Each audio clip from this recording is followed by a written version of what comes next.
ನೀವಿನ್ನು ನಿಮ್ಮ ಡೈಮಂಡ್ ಕನ್ನಡ ಟಿವಿಗೆ ಸಬ್ಸ್ಕ್ರೈಬ್ ಆಗಿಲ್ಲವೇ? ಹಾಗಿದ್ದರೆ ಸಬ್ಸ್ಕ್ರೈಬ್ ಬಟನ್ ಮೇಲೆ ಕ್ಲಿಕ್ ಮಾಡಿ ಹಾಗೂ ನಮ್ಮ ಹೊಸ ವಿಡಿಯೋಸ್ ಅಪ್ಲೋಡ್ಗೋಸ್ಕರ ಪಕ್ಕದಲ್ಲಿ ಕಾಣುವ ಬೆಲ್ ಬಟನ್ ಮೇಲೆ ಕ್ಲಿಕ್ ಮಾಡಿ. ನಮ್ಮ ಎಲ್ಲ ವಿಡಿಯೋಸ್ಗಳನ್ನು ಲೈಕ್ ಮಾಡಿ, ಶೇರ್ ಮಾಡಿ ಹಾಗೂ ಕಮೆಂಟ್ ಮಾಡಿ.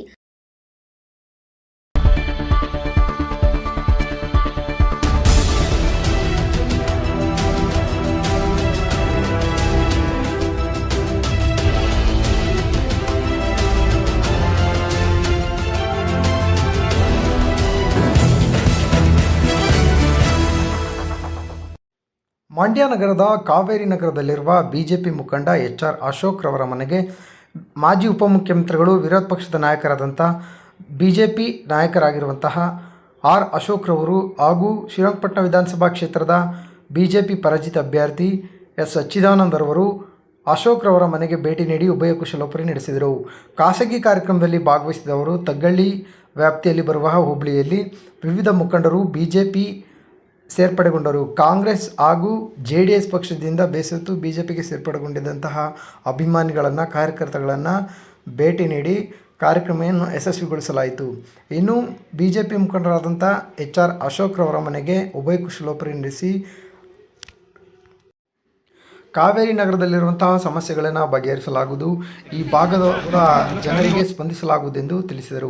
ಇನ್ನು ಮಾತನಾಡಿದ ಎಚ್.ಆರ್. ಅಶೋಕ್ ರವರು ವಾಹಿನಿ ಜೊತೆ ಮಾತನಾಡಿದರು. ಈ ಬಡಾವಣೆ ಕುರಿತು ಸಮಸ್ಯೆಗಳನ್ನು ಈ ದಿನ ನಮ್ಮ ಮಾನ್ಯ ವಿರೋಧ ಪಕ್ಷದ ನಾಯಕರಾದಂಥ ಶ್ರೀ ಅಶೋಕ್ ರವರು ಹಾಗೂ ಭೈರತಿ ಬಸವರಾಜರವರು, ಮಾಜಿ ಸಚಿವರು ಹಾಗೂ ಮೈಸೂರಿನ ಸಂಸದರಾದಂಥ ಶ್ರೀ ಯದುವೀರ್ ಒಡೆಯರವರು, ಮುನಿಸ್ವಾಮಿರವರು, ಜಿಲ್ಲಾಧ್ಯಕ್ಷರಾದ ಇಂದ್ರೇಶ್ರವರು, ಸಚಿವರ ನೇತೃತ್ವದಲ್ಲಿ ತಗ್ಗಳಿಯಲ್ಲಿ ಸೇರ್ಪಡೆ ಕಾರ್ಯಕ್ರಮದಲ್ಲಿ ಇವತ್ತು ಎಲ್ಲರೂ ಬಂದು ಭಾಗವಹಿಸಿದರು.